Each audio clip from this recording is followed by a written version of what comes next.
Hey, and welcome again, guys, for our video session with Plus EXP with me and Tony. Hi, thanks for having me. It's always a pleasure.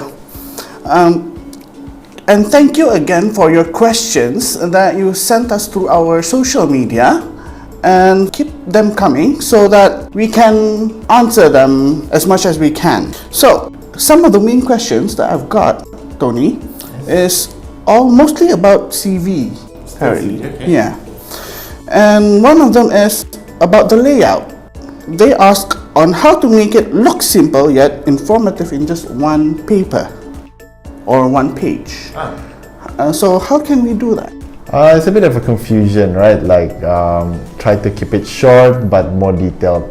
Like I've always mentioned before in a lot of my talks that a CV should be like a sales brochure, attractive, enough for the recruiter to have his attention as much as possible, as long as possible onto your CV. I mean, don't have to do a lot of colors and a lot of graphics, but it's the information also that helps keep the attention. Okay, when you talk about layout, there are a few layouts that I can share with you. There's a lot more on the internet, but these are my two favorites. Okay, you divide it into this kind of page. Okay, obviously first and foremost is your personal information. It has to go on top. Alright, so you divide the page as so.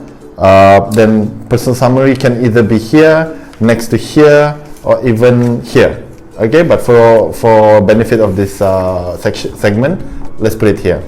What's the difference between personal information and personal summary? Alright, personal information, your name, your age, your email address, the necessaries, your phone number. Personal summary is the overall of your CV. Just turn it into a paragraph or a really short paragraph. Yeah? So, yeah, work experience, maybe here. Because typically when recruiters have a look at your CV, they're looking for education and work experience. So put it in the middle where their eyes fall on first when they look at the CV. So the rest, however you want to fill. There's activities that you want to put alongside. There's achievements. Achievement is very important. Yeah? I think we'll be talking about that as well, right, later. And then references. Alright. So you start to see how the CV is shaping, how you're going to put it there. I know it's not a lot of space in one page, but maybe list down the number one important thing, the number one important fact or work experience, education experience that really highlights you. Don't have to list down everything. That's my second favorite format. This is my I think number one favorite, because it divides the page into half, so you can say this areas for experience and achievements. This is for your personal summary. Yep. And then, do we have to include a thesis topic in our education? Yeah, in our education background or any of our activities. Thesis usually is for ones who are doing masters. Certain what they call this, courses in degree will be doing thesis as well.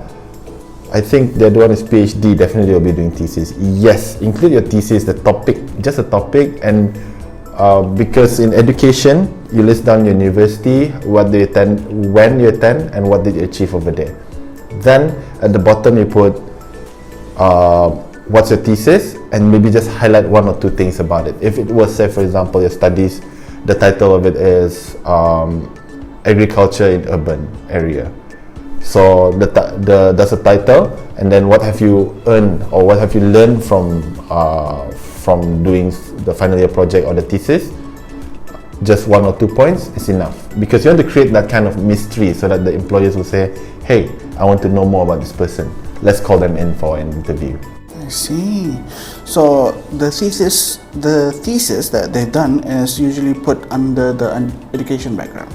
Correct, it's under the education background, yeah. Okay. Then about working experience or internship, right? Yep.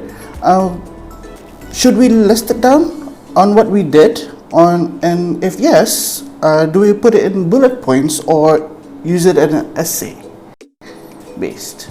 because you put it right here. The working experience is quite small. I mean, in this, however you want to shape it, it's up to you to how you want to change the size. It's not very strict, but how you divide the page is important. But very good question on that one. When we talk about work experience, whether it's bullet points, whether it's paragraph, it's uniformity. If you list down 3 work experience, and then one is in bullet point, one is paragraph, it's not uniform.